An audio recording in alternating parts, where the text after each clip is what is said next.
Opposition leader Juan Guaido is now acknowledging the possibility of his arrest could soon become a reality as the Venezuelan government moves to revoke his immunity. But several of the countries that have pledged support to Guaido appear to be more concerned about what Russia is doing in Venezuela.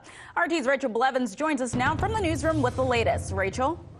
Days after the delivery of 2 Russian military planes to Caracas started a media firestorm, reports now say that the personnel and equipment were involved in opening a training center for military helicopter pilots in Venezuela. In a statement, Russia's State Corporation for Arms Sales said that Russian organizations remain committed to deepening cooperation with government agencies in Venezuela.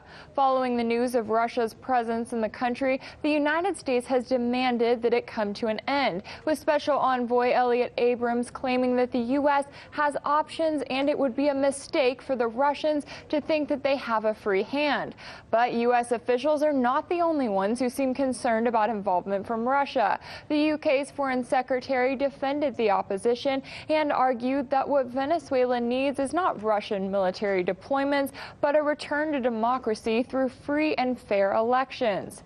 And despite a written warning from Russia that illegitimate use of military force against Venezuela would be interpreted as an act of aggression against a sovereign state, Colombia insisted that it has no intention of military intervention and it supports a peaceful transition of power in the region.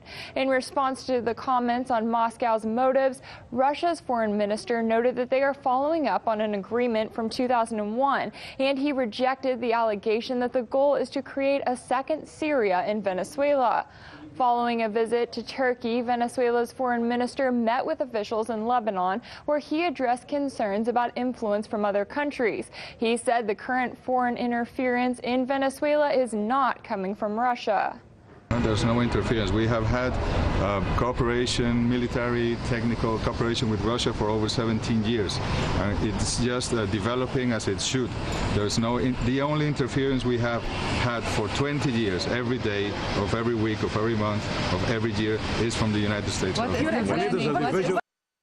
The foreign minister also said he is traveling to Syria next, where he plans to publicly pledge his support for another leader who has been targeted by the U.S., Bashar al-Assad.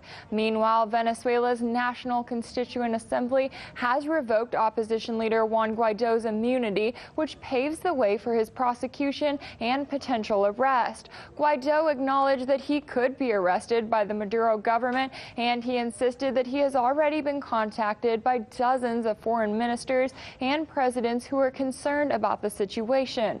Now it remains to be seen whether the U.S. and its allies will continue to pressure Russia over its ties to Venezuela and if they will make the dangerous move of turning those words into actions. In Washington, Rachel Blevins, RT. Hey YouTube, thanks for checking out our channel. We hope you enjoyed the video.